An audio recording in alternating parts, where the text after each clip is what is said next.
Kozhikode രാമനാട്ടുകരയിൽ Nipah രോഗം സ്ഥിരീകരിച്ച യുവാവിന്റെ റൂട്ട് മാപ്പ് ഇന്ന് തയ്യാറാക്കും. രോഗിയുമായി അടുത്ത സമ്പർക്കത്തിലുള്ളവരെ ഇന്നലെ തന്നെ ക്വാറന്റൈൻ ചെയ്തിരുന്നു. കോഴിക്കോട്ടെ മൈക്രോബയോളജി ലാബിൽ നടത്തിയ പരിശോധനയിലാണ് രോഗബാധ സ്ഥിരീകരിച്ചത്.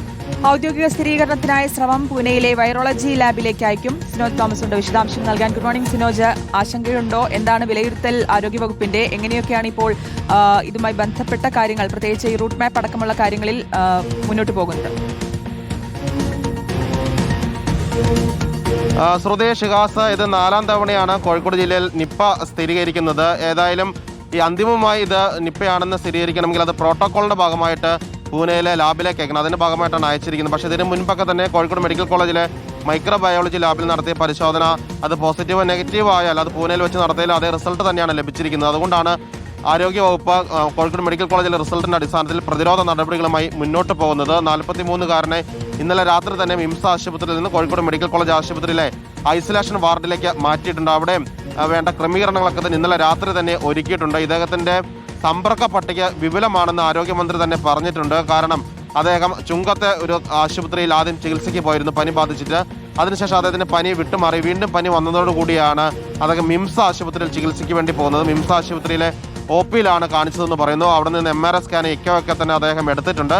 കൂടുതൽ സമ്പർക്ക പട്ടികയിൽ അന്ന് ആശുപത്രിയിൽ ഉണ്ടായിരുന്ന ആളുകളും ജീവനക്കാരൊക്കെ തന്നെ വന്നിട്ടുണ്ട്. അദ്ദേഹത്തിന്റെ കുടുംബാംഗങ്ങൾ ഉൾപ്പെടെ ഇതുവരെ കണ്ടെത്തിയ ആളുകളോടൊക്കെ തന്നെ ക്വാറന്റൈനിൽ പോകാൻ വേണ്ടി ആരോഗ്യവകുപ്പ് നിർദ്ദേശിക്കുകയും ചെയ്തിട്ടുണ്ട്. ഇന്ന് അദ്ദേഹത്തിന്റെ റൂട്ട് മാപ്പ് പുറത്തിറക്കും. അദ്ദേഹത്തിന്റെ വീടെന്ന് പറയുന്നത് രാമനാട്ടുകര ഫറൂഖ് കോളേജ് റോഡിലാണ്.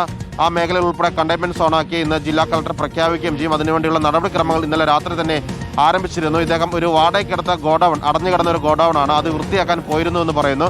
ഒരുപക്ഷെ ആ ഗോഡൌണിൽ വവ്വാൽ ഉണ്ടായിരുന്നിരിക്കാമെന്നാണ് ആരോഗ്യവകുപ്പിന്റെ നിഗമനം എന്ന് പറയുന്നത്. അത് പരിശോധിക്കേണ്ടതുണ്ട്. വവ്വാലിന്റെ മലമൂത്രത്തിൽ നിന്നോ ഉമിനീരിൽ നിന്നൊക്കെയാണ് ഈ നിപ്പ വൈറസ് മനുഷ്യ ശരീരത്തിലേക്ക് കയറുന്നത്. ആ സാധ്യതയാണ് ആരോഗ്യവകുപ്പ് കാണുകയും ചെയ്യുന്നത്. ഏതായാലും വിശദമായ പരിശോധന മൃഗസംരക്ഷണ വകുപ്പിന്റെ സഹായത്തോടുകൂടി ആരോഗ്യവകുപ്പ് വരും ദിവസങ്ങളിൽ നടത്തുകയും ചെയ്യും. ഇപ്പോൾ പ്രതിരോധ പ്രവർത്തനത്തിനാണ് മുൻകൈ നൽകുന്നത്. അതുമായി ബന്ധപ്പെട്ട കണ്ടെയ്ൻമെന്റ് സോണുകൾ പ്രഖ്യാപനം ഉണ്ടാകും. റൂട്ട് മാപ്പ്, ഈ രോഗി ഏതിലേക്ക് പോയി തുടങ്ങിയ റൂട്ട് മാപ്പ് പ്രഖ്യാപിക്കും.